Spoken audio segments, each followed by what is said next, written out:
भारत रत्न बाबा साहब डॉक्टर भीमराव अम्बेडकर जी ने कहा था, शिक्षा उस शेरनी का दूध है जो जितना पिएगा उतना दहाड़ेगा।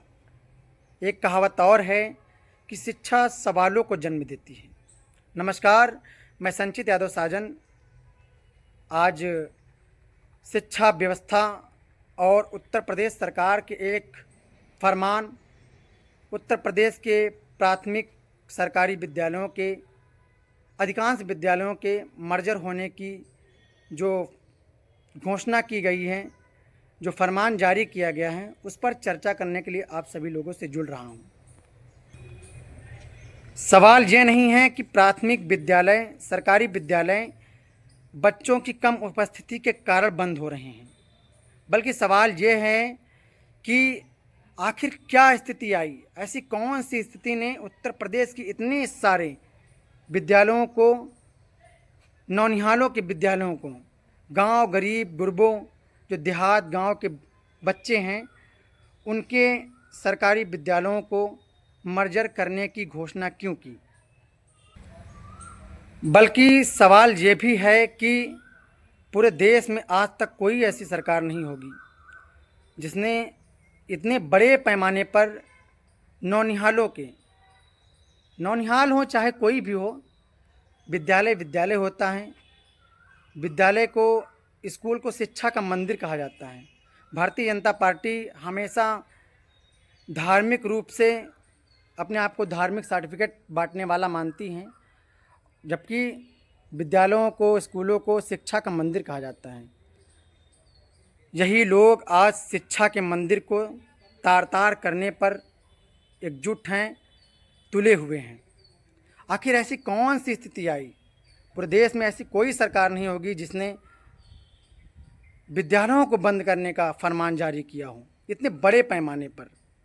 सवाल ये भी है कि अगर विद्यालयों को बंद ही करना था तो 1947 से लेकर आज तक विद्यालय बनाए क्यों गए? विद्यालयों का क्षेत्रीयकरण क्यों हुआ? हर गांव, हर क्षेत्र में विद्यालय स्थापित क्यों किए गए?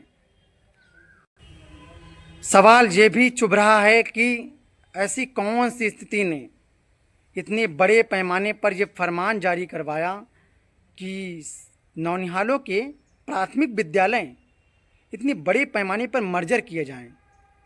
इसका मतलब कि शिक्षा व्यवस्था दुरुस्त नहीं है, सरकार के पास वे संसाधन नहीं हैं जिससे गांव गरीब और पिछड़े शोषित दलित समाज के बच्चे अपनी संसाधनों की कमी से जो वंचित हैं वो शिक्षा ग्रहण कर सकें।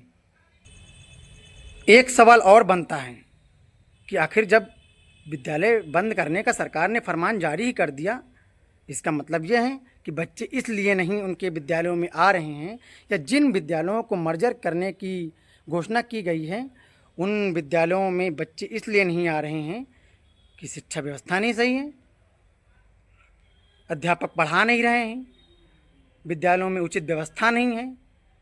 सरकार ढिंढोरा भी पीटती है, एक तरफ सर्व शिक्षा अभियान बोलते हैं कि हमने नंबर 1 कर दिया, ये नंबर 1 कर दिया, वो नंबर 1 कर दिया, उत्तर प्रदेश को सर्वांगीण विकास की ओर ले गए हम, शैक्षिक स्तर को हमने ज़मीन पर उतारा, हर घर शिक्षा जगा दिया हमने, पढ़ेंगी बेटियां बढ़ेंगी बेटियां।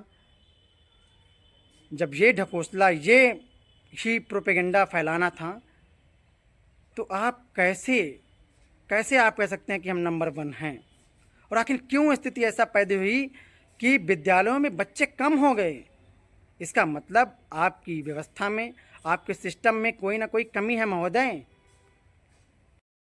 लोग तो यहाँ तक ये भी कहेंगे कि सरकारी विद्यालयों में पढ़ाई नहीं हो रही थी, इसलिए सरकार को मर्जर करना पड़ा विद्यालयों को। तो ऐसी व्यवस्था क्यों रखते हैं? ऐसी प्रशासनिक व्यवस्था क्यों रखते हैं? शैक्षिक स्तर की व्यवस्था क्यों रखते हैं कि लोगों को अपने बच्चों के नाम कटवाने पड़ जाएं सरकारी विद्यालयों से?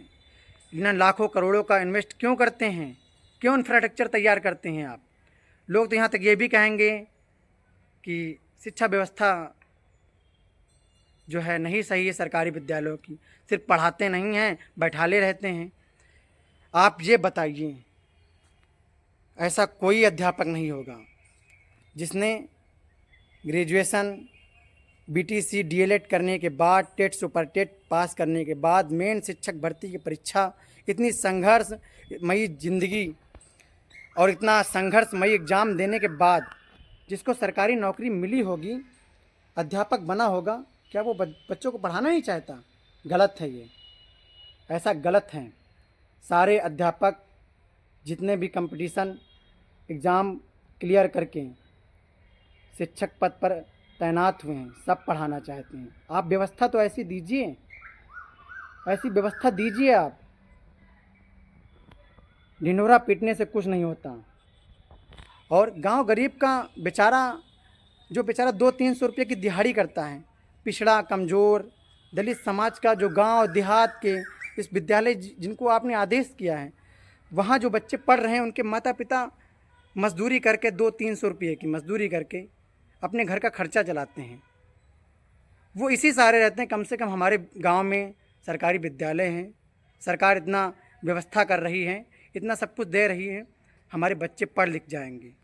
महोदय, आपसे विनम्र निवेदन है, सरकारी विद्यालयों को विद्यालय को शिक्षा का मंदिर कहा जाता है, और अगर आप शिक्षा के मंदिर पर कुठाराघात करेंगे तो इस देश का सर्वनाश तय है। शिक्षा सवालों को जन्म देती है। ऐसा ना हो कि यही नौनिहाल आगे चल कर के आप ही के खिलाफ सवाल खड़े कर दे। निवेदन समझिए, अपील समझिए या कुछ भी समझिए, मैं उत्तर प्रदेश के जितने भी सरकारी विद्यालयों के मर्जर होने की घोषणा की गई है, उनमें पढ़ने लिखने वाले तमाम छोटे भाई बहन नौनिहालों की तरफ से, उनके माता पिता की तरफ से एक अपील, एक निवेदन आपसे आग्रह करता हूँ, कृपया करके विद्यालयों को बंद करने की घोषणा निरस्त कर दीजिए। वरना महोदय, बाबा जी, आदरणीय मुख्यमंत्री जी, माननीय मुख्यमंत्री जी, ये जनता है। जनता जवाब देना बहुत अच्छी तरीके से जानती है। उत्तर प्रदेश की गरीब, पिछड़ी, शोषित, दलित, पीड़ित समाज की जनता, गरीब जनता और नौनिहाल देश के उज्जवल भविष्य जो हैं, वो आपको कभी माफ़ नहीं करेंगे, कभी माफ़ नहीं करेंगे, कभी माफ़ नहीं करेंगे। कृपया करके विद्यालयों के मर्जर करने की, विद्यालयों को बंद करने की, विद्यालयों को बाजार शिक्षा का व्यापारीकरण करने की चेष्टा मत रखिए। बंद कर दीजिए ये तुगलकी फरमान, वरना उत्तर प्रदेश की जनता, उत्तर प्रदेश के गरीब और मेहनतकश मजदूर जनता, उनके बच्चे, बाल, भविष्य, नौनिहाल आपको कभी माफ़ नहीं करेंगे, कभी माफ़ नहीं करेंगे, कभी नहीं माफ़ करेंगे। नहीं चाहिए मधुशाला, हमें चाहिए पाठशाला। इंकलाब जिंदाबाद।